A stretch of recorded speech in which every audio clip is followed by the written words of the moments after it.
Coming up on Mountain News this morning, police were able to make an arrest for the suspect of a high-speed chase thanks to a helpful tip. And one of the nation's biggest food recalls continues to grow as more reports come in. Dedicated to Eastern and Southern Kentucky, this is WYMT Mountain News This Morning. Good morning, I'm Madison Carmouche. We're at that 6:30 mark this Thursday morning, and today is October 17th. Let's check in with meteorologist Megan Desmal for a look at your forecast this morning.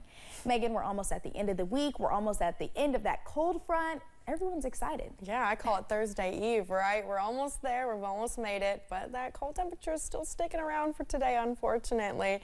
But we will continue to warm up, and hey, the weekend comes around, warmer temperatures come around too, so that's very exciting. But taking a look today, though, specifically at visibility, we're seeing a little bit of fog starting to pop up in the more southeastern part of our area. Harlan, 0.3 of a mile, and if you're in Jacksboro, it's very dense fog over there, but overall the rest of the area is going to look nice. So if you are driving through or around this area with the fog, just make sure you're being a little bit more cautious on the road this morning.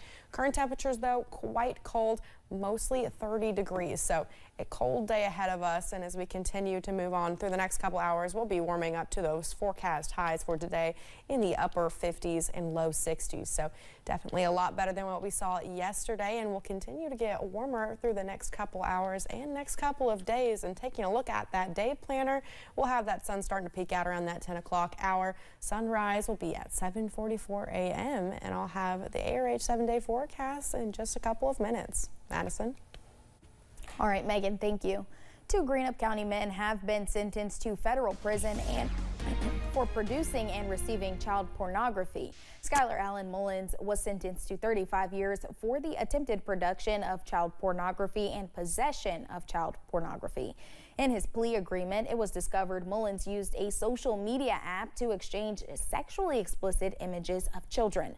Mullins later admitted to using social media platforms to swap materials. Austin Hardin was sentenced to 7 years in prison for receiving a visual depiction of a minor engaged in sexually explicit conduct.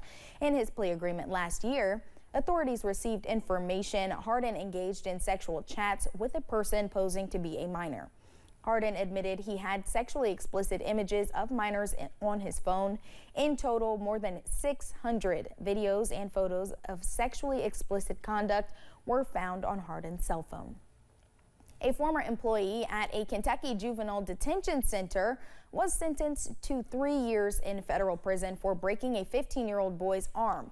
33-year-old Nathaniel Lumpkins pleaded guilty to violating the teen's constitutional right to be free from excessive force during an incident in 2019 at the Woods Bend Youth Development Center in Morgan County. Officials say while staff were trying to calm the boy, Lumpkins forcefully restrained him, breaking 2 bones in his arm. After the incident, Lumpkins was fired and later submitted a false report claiming the teen had threatened staff. We have an update on a story about a man leading police on a high-speed chase.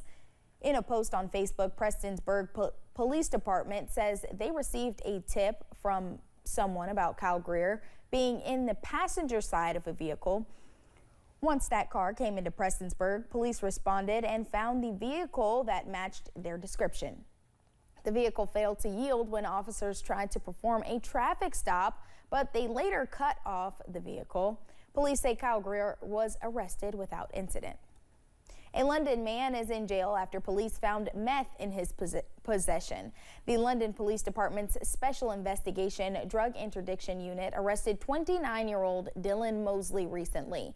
Following the traffic stop, police also determined that Mosley had multiple active warrants for his arrest. Mosley was charged with trafficking in a controlled substance and was taken to the Laurel County Correctional Center.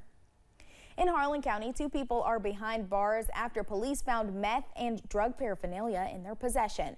On Sunday, police made contact with Joey Lewis behind a post office in Everts. Police also found baggies and digital scales. Tommy Chafin was also arrested in the Bledsoe community on Sunday. Police had determined through an investigation that Chafin was impaired. Both Chafin and Lewis were taken to the Harlan County Detention Center. In Wayne County, West Virginia, a man is facing drug charges after a traffic stop in the Fort Gay area. The sheriff says the drug enforcement unit stopped the vehicle and saw the driver trying to hide a bag of meth in his pants. A loaded gun was found under the driver's seat, and a bag of marijuana was also taken from the driver's pocket. Brandon Fastnotch is facing drug possession charges, among others. Kentucky State Police are asking for help finding a man who is originally from Harlan County. Here is a picture of 33-year-old Lonnie Skidmore. He is wanted for robbery and assault. He is described as being 6 feet tall with brown eyes and black hair. If you have any information, call the Harlan KSP post at 606-573-3131. Addiction Recovery Care, also known as ARC, has announced it will be temporarily closing 4 facilities in Kentucky.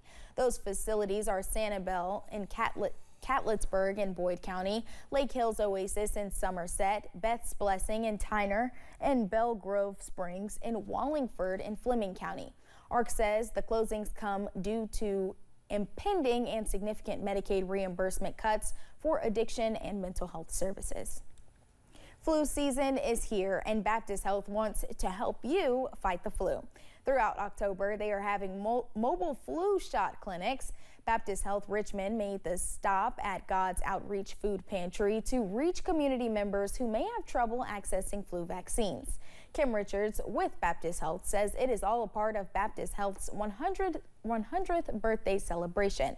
The clinic is totally free, can be done without an appointment, and finishes in 15 minutes or less.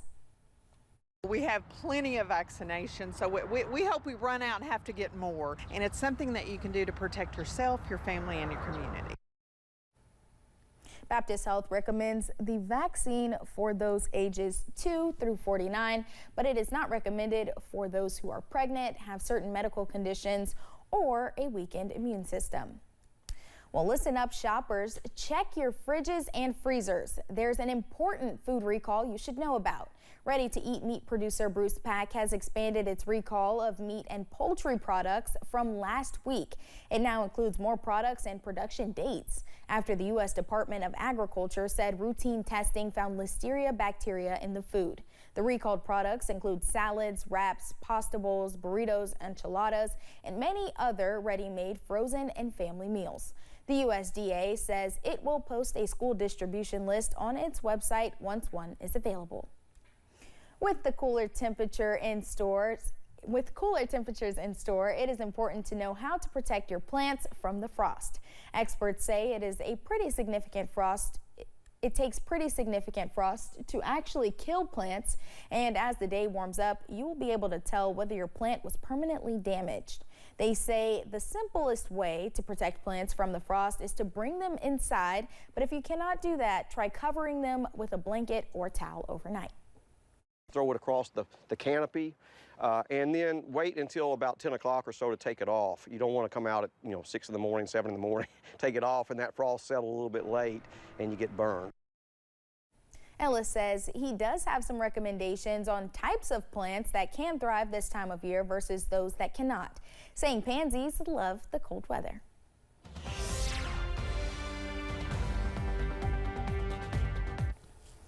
Yet again, another cold morning. This morning, we're under a freeze warning, and that is until 10 a.m. It's including all of the counties in Kentucky. In addition, we have Dickinson and Buchanan County, Virginia, included in this warning as well. Those temperatures are going to be quite cold, and as you can see on the current temperatures, we're mostly in the 30s range.